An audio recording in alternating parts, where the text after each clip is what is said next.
सभी छात्रों का इस ऑनलाइन कक्षा में स्वागत है। दोस्तों, पूर्व की कक्षा में हम बीए फर्स्ट ईयर राजनीतिक विज्ञान विषय के अंतर्गत गोपाल कृष्ण गोखले के बारे में पढ़ चुके हैं। उनका सामान्य परिचय देख चुके हैं।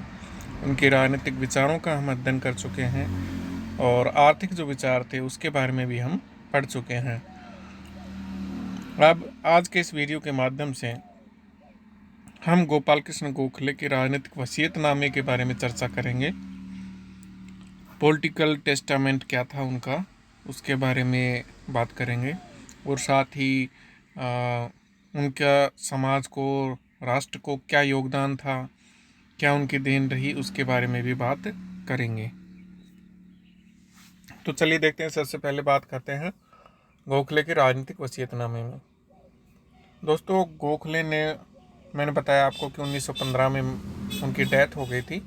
उसके बाद ये चीज़ें प्रकाशित हुई, इसलिए ये जो विचार हैं उनके, तो ये वसीयतनामा माना जाता है। राजनीति के क्षेत्र में कुछ सुधार करना चाहते थे, तो इसलिए इनको क्या कह देते हैं, वसीयतनामा, राजनीतिक वसीयतनामा। 15 में डेथ होगी, 17 में प्रकाशित हुए थे ये।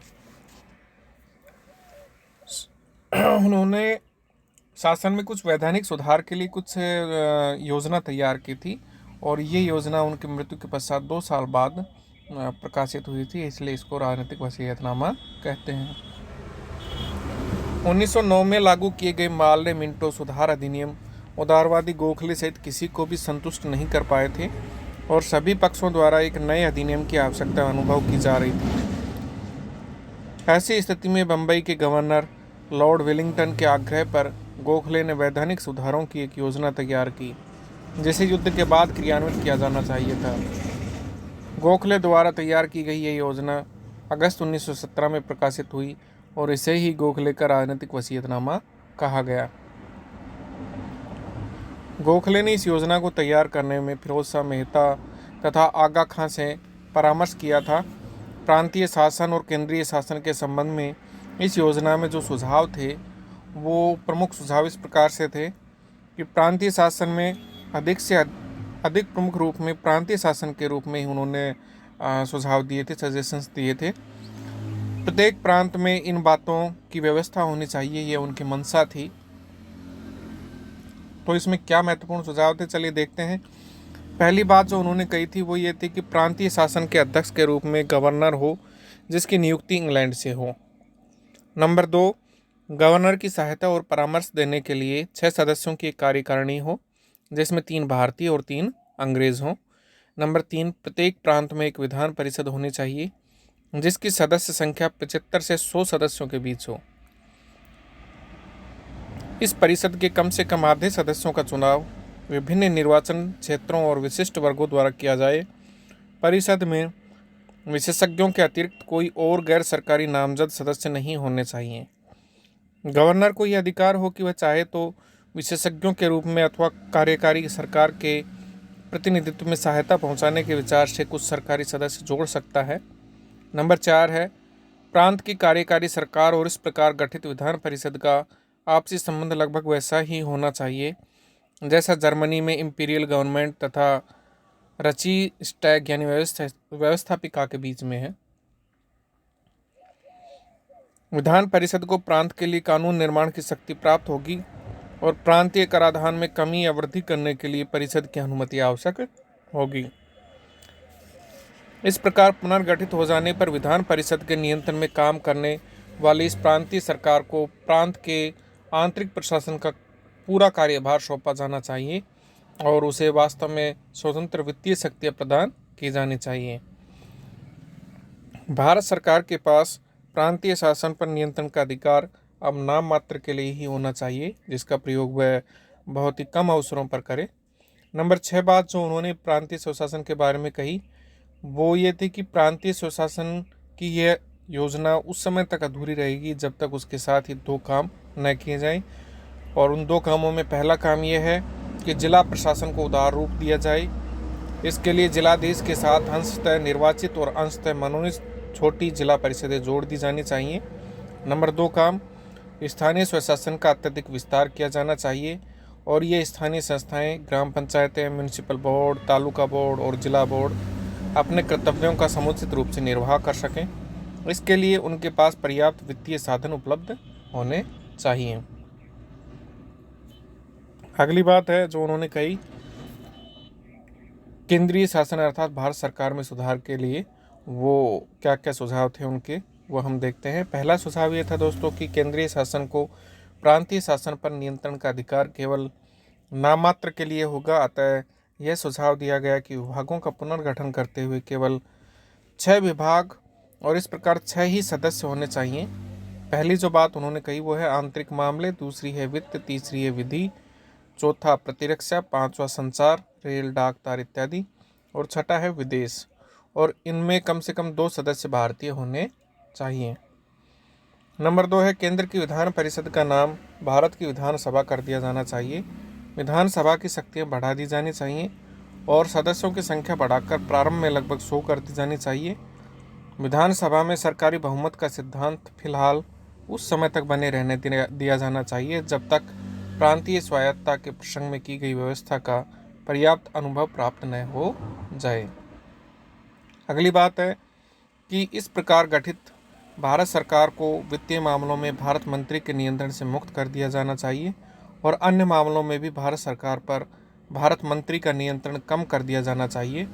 भारत मंत्री की परिषद समाप्त कर दी जानी चाहिए और उसकी स्थिति धीरे धीरे उपनिवेश मंत्री के समान हो जानी चाहिए। अन्य जो सुझाव थे उनके वो ये थे कि स्थल सेना तथा नौसेना में भारतीयों को कमीशन यानी अधिकारी पद दिए जाने चाहिए और उनके लिए थल सेना तथा नौसेना की शिक्षा का उपयुक्त प्रबंध किया जाना चाहिए। इस योजना में मुसलमानों तथा अन्य अल्पसंख्यकों को पृथक तथा प्रत्यक्ष प्रतिनिधित्व देने की आवश्यकता को स्वीकार किया गया था। आगा खां के सुझाव को अस्वीकार कर दिया गया कि प्रांतों का जातीय आधार पर पुनर्गठन किया जाना चाहिए। इस योजना में मुसलमानों के लिए पृथक प्रतिनिधित्व का जो सुझाव दिया गया है उसकी बुद्धिमत्ता पर संदेह किया जा सकता है, लेकिन सामान्य रूप से यह योजना गोखले की रचनात्मक राजनीतिज्ञता का परिचय देती है। अगली बात है दोस्तों गोपाल कृष्ण गोखले का मूल्यांकन और उनका योगदान। गोखले भारतीय राजनीति की उदारवादी धारा के प्रमुख थे और गोखले का राजनीतिक चिंतन तथा यह उदारवादी विचारधारा अनेक आलोचनाओं का विषय रही है। आलोचकों के अनुसार न तो गोखले की मूलभूत विचारधारा सही थी और न ही उनके द्वारा अपनाए गए साधन प्रभावशाली थे। साम्राज्यवादी ब्रिटेन द्वारा जब भारत पर शासन किया जा रहा था तो एक व्यक्ति राजभक्ति या देशभक्ति में से किसी एक ही मार्ग को अपना सकता था, लेकिन गोखले की देशभक्ति का राजभक्ति से मेल हो जाने के कारण देशभक्ति आंशिक होकर रह गई थी। उनका यह सोचना गलत था कि ब्रिटिश राज स्वयं भारत के हित में है। अंग्रेजों की न्यायप्रियता में भी उनका विश्वास निर्मूल था, जैसा कि बाद की घटनाओं ने सिद्ध किया। साम्राज्यवादी अंग्रेज सत्य और न्याय के स्थान पर शक्ति और दबाव की भाषा ही समझते थे। इसके अतिरिक्त गोखले और अन्य उदारवादियों द्वारा अपनाई गई पद्धति प्रभावदायक नहीं थी। आज की परिस्थितियों में गोखले के विचारों और कार्यों की चाहे कैसी भी आलोचना क्यों न की जाए, तत्कालीन परिस्थितियों की दृष्टि से उनका चिंतन तथा कार्य नितांत औचित्यपूर्ण और व्यवहारिक थे। गोखले एक रचनात्मक राजनीतिक थे, उनमें प्रशासनिक उत्तरदायित्व की भावना थी और प्रत्येक परिस्थितियों में शांतिपूर्ण आचरण उनके स्वभाव का एक अनिवार्य अंग था। इस मनोवैज्ञानिक पृष्ठभूमि में उनके द्वारा उदारवादी राष्ट्रवाद का मार्ग ही अपनाया जा सकता था। महत्वपूर्ण तथ्य यह है कि इस मार्ग को अपनाते हुए भी देश के लिए त्याग करने में वे किसी से पीछे नहीं थे। भारतीय राजनीति को उनके चिंतन और कार्यों की देन बहुत अधिक महत्वपूर्ण है, जिसका उल्लेख ये निम्न बिंदु हैं, इनके अंतर्गत हम कर सकते हैं। पहली बात है ब्रिटिश शासन के दोष प्रकट करना। नंबर 2 है भारतीयों को राजनीतिक शिक्षा देना।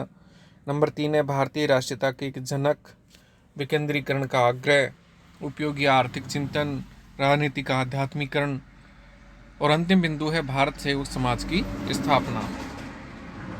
तो दोस्तों पहले बिंदु के अंतर्गत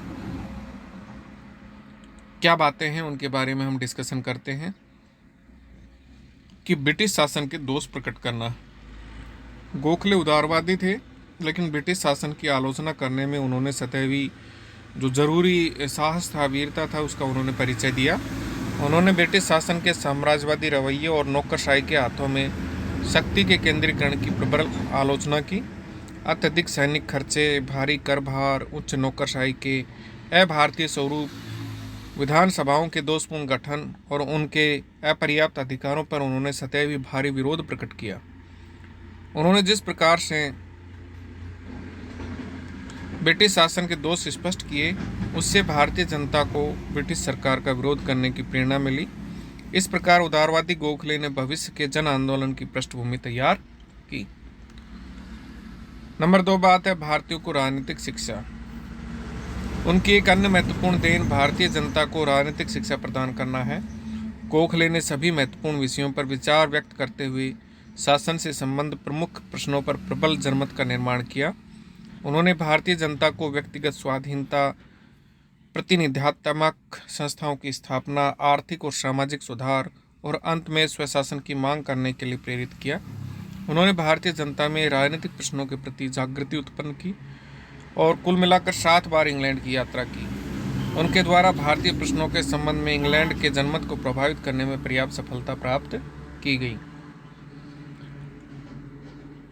नेक्स्ट जो बिंदु है वो है भारतीय राष्ट्रीयता के एक जनक। गोखले के चिंतन और कार्य में चमत्कारिता का अभाव है, लेकिन उसके सुदूरव्यापी और अत्यंत महत्वपूर्ण परिणाम हुए। जिन व्यक्तियों को भारतीय राष्ट्रीयता का जनक कहा जा सकता है, उनमें गोखले निश्चित रूप से एक महत्वपूर्ण व्यक्ति हैं। उन्होंने देशवासियों को शिक्षा दी कि वे सांप्रदायिक और प्रांतीय धरातलों से ऊपर उठकर सामान्य राष्ट्रीयता की भावना को अपने हृदय में विकसित करें। इसके साथ ही उन्होंने विकेंद्रीकरण का आग्रह किया और सत्ता का केंद्रीकरण तानाशाही अधिनायकवाद को बढ़ावा देता है, ये उनके मनो मस्तिष्क में था। इस बात से उन्होंने जनता को अवगत भी कराया। गोखले नौकरशाही के हाथों में शक्तियों के अत्यधिक केंद्रीकरण के विरोधी थे और उन्होंने भारत में प्रत्येक स्तर पर तथा आर्थिक एवं प्रशासनिक दोनों ही क्षेत्रों में विकेंद्रीकरण की आवश्यकता को पूरी गंभीरता के साथ व्यक्त किया।